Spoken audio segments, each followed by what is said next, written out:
উৎসুক মানুষ, উৎসুক জনতা আনন্দ মিছিল নিয়ে বের হয়ে গেছে।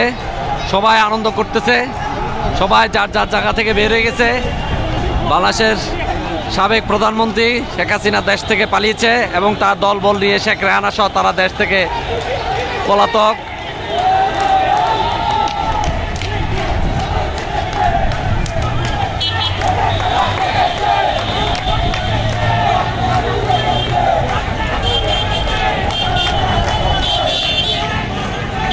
ভাইয়া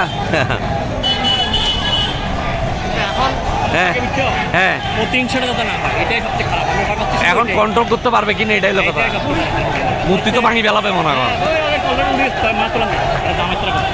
তাই না? জামায়াত তারা করছে, বিএনপির এত শক্তি নাই। না ওই শক্তি না, মানে আমার কথা হচ্ছে মানে মহিলা সম্মান নষ্ট করে শেষ করে দিচ্ছে। আমি আর যাই করি না না, এটা তো ওনার এক গমের এই লোকটারে শেষ করে দিচ্ছে। বাংলাদেশ ইতিহাসে এরকম হয় না যে ইতিহাসের সাক্ষী হয়ে দিলাম, ইতিহাসের সাক্ষী।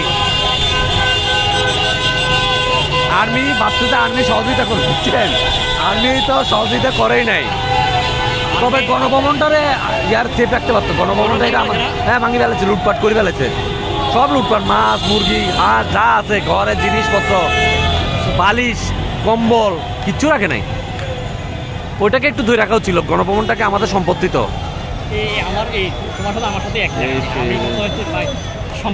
সম্পদ আমাদের, তো দেশের টাকা যাবে, ট্যাক্সে পৌঁছে যাবে।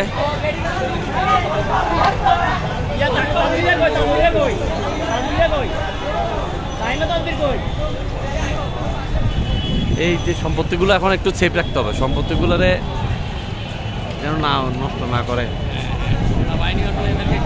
না, কমপক্ষে সেনাবাহিনী ওই গণভবনটাকে দখল করে রাখতো। হ্যাঁ, দখল করে রাখতো। তোমরা পালা গেছে, এখানে কেউ নাই, তোমরা যাও। হ্যাঁ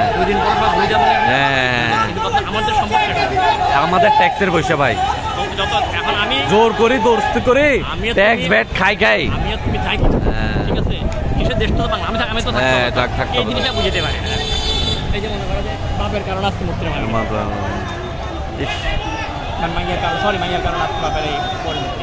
বাইরে সে কটা বাজে দেশ থেকে? 1:30টার দিকে না?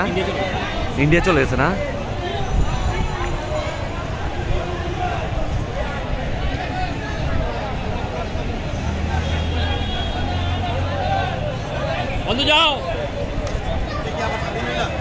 আবার স্বাধীন হলো, একটা বড় স্বাধীন হয়েছে। তোকে সবার আগে চাইছিলাম, ভাইয়া। হ্যাঁ, ভাঙি ফেলবে মনে হয়।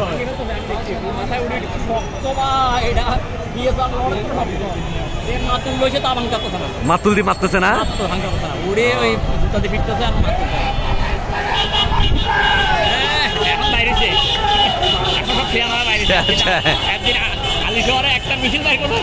এতদিন খালি তাকাই আছে তো পোলাবাইনের দিকে, পোলাবাইন মোড়ো যাক খাক।